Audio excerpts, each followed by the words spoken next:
1947 August 15న మన దేశానికి స్వాతంత్రం రావడం జరిగింది. స్వాతంత్రం వచ్చిన తర్వాత మన దేశంలో అప్పటి వరకు అమల్లో ఉన్నటువంటి ఇంగ్లీష్ వారి రాజ్యాంగం నచ్చక మన పెద్దలు రాజ్యాంగం మన దేశానికి అనుకూలంగా రాజ్యాంగాన్ని రాసుకోవాలని చెప్పి బాబాసాహెబ్ డాక్టర్ బిఆర్ అంబేద్కర్ గారిని రాజ్యాంగ రచన కమిటీ అధ్యక్షుడిగా ఏర్పాటు చేసినప్పుడు అంబేద్కర్ గారు ఈ దేశంలో ఉన్నటువంటి అన్ని ప్రాంతాలను కుల మత భేదాభిప్రాయాలను అన్నింటినీ దృష్టిలో పెట్టుకొని మన దేశం యొక్క సాంప్రదాయ సంస్కృతులకు అనుకూలంగా తన యొక్క భార్యను బిడ్డలను పోగొట్టుకొని తన ఆరోగ్యాన్ని సైతం లెక్క చేయకుండా రాత్రింబగళ్ళు నిద్రాహారాలను మాని ఇక్కడ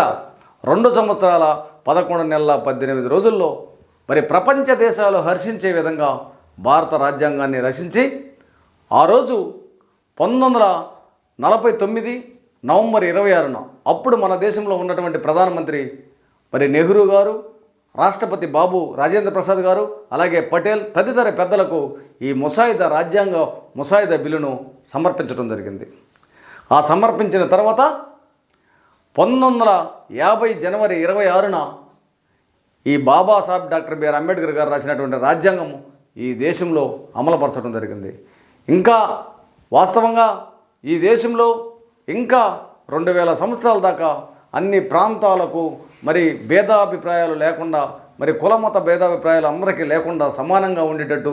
చేర్పులు మార్పులు లేకుండా ముందు ఆలోచనతో రాసినటువంటి ఆధ్యాత్మికవేత్త బాబాసాహెబ్ డాక్టర్ బిఆర్ అంబేద్కర్ గారని. కాబట్టి ఇప్పుడు రేపు